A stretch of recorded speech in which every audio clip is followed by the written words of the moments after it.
السلام عليكم ورحمة الله. طبعا حلم كل شاب وكل شخص إن هو يشتري شقة ويحوش ويضيع سنين من عمره في التحويشة دي ويروح فعلا يشتري الشقة دي، وفجأة تكتشف إن بعد ما اشتريت الشقة إن الشقة متباعة لحد تاني قبلك، أو إن الشخص اللي بايع لك مش المالك الحقيقي. في الحالة دي ممكن نتصرف إزاي؟ وإيه هو التصرف القانوني الصحيحي اللي يضمن حقك ويضمن إن يكون الشقة فعلا في حيازتك وفي ملكك؟ وإيه هي الخطوات اللي أنت تعملها علشان لمّا تروح تشتري شقة تكون في وضع قانوني صحيح؟ كل الأسئلة دي وأكتر إن شاء الله هنجاوب عليها في الفيديو ده. أهلًا بيكم، أنا كريم عيد باشرح لك القانون وأبسطه لك. أهلًا بيك. للأسف النوع ده من القواضي مالي المحاكم، وإن للأسف كتير من الناس حقوقها وفلوسها بتضيع بسبب أخطاء بسيطة جدًا. لو عرفتها قبل ما تشتري الشقة ما كانتش وقعت في الظرف ده والواقعة دي. فإن شاء الله في الفيديو ده هنوضحها ونبسطها ليكم. أول خطوة قبل ما تشتري الشقة، تأكد إن مالك الشقة هو المالك الحقيقي. بمعنى إيه؟ بمعنى إن مش كل حائز للشقة يفترض إن هو يكون مالك للشقة. في ناس كتير للأسف بتنصب عليها إن هو يكون رايح يشتري الشقة وحد مأجر الشقة ويبيعها له على أساس إن هو المالك بعقد مزور ولا حاجة. فلازم تطلب من البائع اللي أنت هتشتري منه الشقة عقد بيع الشقة اللي هو فيه، وكمان تسلسل الملكية. ويعني إيه تسلسل الملكية؟ هو إنك تشوف إزاي الشقة دي اتنقلت له وبقت في ملكه. بمعنى إن هو اشترى من فلان وفلان اشترى من فلان وفلان هو مثلا اللي باني الشقة دي أو مشتري من شخص آخر. فلازما كل العقود دي اسمها تسلسل الملكية، لازما تكون معاك علشان تكون عارف، أو ممكن يكون وارثها. فطبعا لازما يبين صفته كوارث، وهل هو المالك الوحيد للشقة ولا في ورثة تانيين مشتركين في الشقة دي. فطبعا النقط دي مهمة جدا. وطبعا محكمة النقد أكدت أن البائع لا يستطيع أن ينقل إلى المشتري إلا ما يملكه. ونيجي كمان لنقطة تانية مهمة جدا، وهي إن الشقة ما تكونش عليها نزاعات.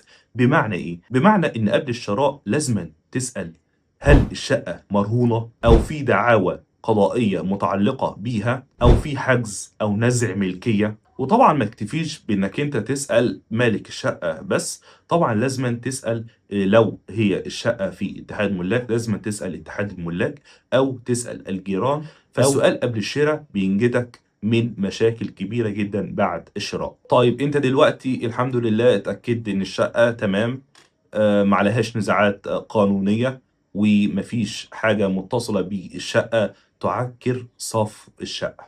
دلوقتي هنوصل لحاجة مهمة جدا، وهي لازم تحرر عقد قانوني. طبعا في كتير من الناس بتستسهل وبتروح تشتري عقد من المكتبة.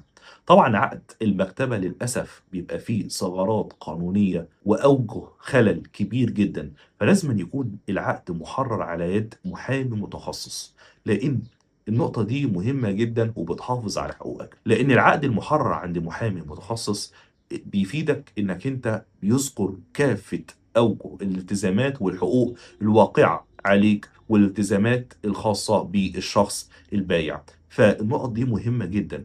طيب إحنا دلوقتي حرّرنا العقد الصحيح، إيه هي المرحلة اللي بعد كده؟ المرحلة اللي بعد كده وهو طريق من الاتنين، لا إما تتوجه للتسجيل في الشهر العقاري أو دعوى صحة والنفاذ.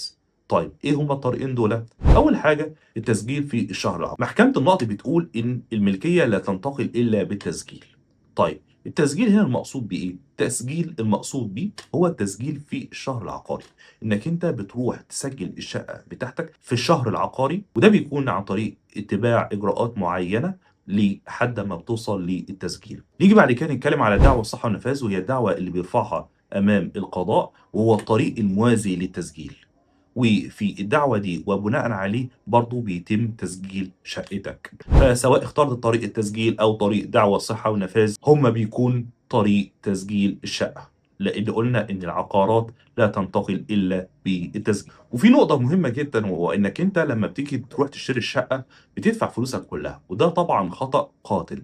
ليه؟ لإن أنت للأسف بتتفاجأ بعد كده ساعات بعيوب في الشقة، أو إن البائع مش عايز يعمل إجراء أو تصرُّف معيّن، سواء إنه يروح مثلًا معاك في الشهر العقاري أو يروح المحكمة للإقرار بالبيع. فالحاجات دي كلها مهمة جدًا إنك أنت لازمًا تدفع جزء، والجزء الباقي بعد انتهاء إجراءات نقل الملكية، أو إنك أنت تاخد عليه تعهدات لازمة، ودي طبعًا بتبقى موجودة في العقد القانوني الصحيح، إن هو لازمًا يتوجه للشهر العقاري أو المحكمة متى طُلب منه. فلو أنت هتشتري شقة لازمًا تشوف الفيديو ده كويس، وإنك أنت تتبع الخطوات والإجراءات الموجودة في الفيديو ده، علشان تحافظ على قرشك وتحافظ على تحويشة عمرك، وكمان تساعدك إنك تشتري الشقة وأنت متطمن. وقُل لي لو حابب أشرح لك حاجة أو أوضح لك حاجة في القانون، ابعت لي على الكومنتات أو في الخاص، وإن شاء الله هنشرحها ونوضحها مع بعض زي ما بنوضح القانون. كان معكم كريم عيد.